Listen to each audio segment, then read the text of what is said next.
Janella vs. Kim, may na-offend. Kamakailan ay nag-guest si Janella sa It's Showtime kung saan nagkataon na isa si Kim Chiu sa mga naging host sa eksena ni Janella. Sa punto kung saan magpo-promote na si Janella ay birong pinagpasample si Janella ni Kim. Ngunit nagkataon din na paos si Janella. Sa halip ay pinapasa ni Janella kay Kim at sinabihang kayo na lang. Hindi nagustuhan ng mga manunood ang pagsagot ni Janella kay Kim, kaya binigyan ito agad ng kulay. Naggalit ang mga fans ni Kim sa ganoong pagsagot ni Janella na tila parang walang respeto sa host at sa mismong programa. Hindi man lang daw ito naging game sa programa kung saan ang tema ay ang palaging magpasikat at todo bigay lang para sa kasiyahan ng mga manunood.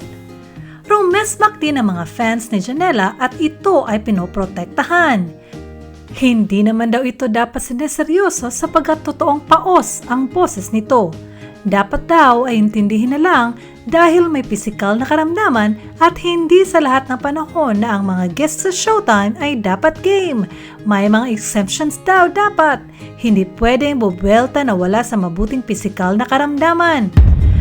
Halos kalahati ng mga Showtime fans ay dismayado at hindi naintindihan ang pinag-aasal ni Janella kung kaya si Vice Ganda din umano ay hindi nagustuhan ang inasal ni Janella at tila ay na-influensyahan si Vice sa mga Kim Chiu fans.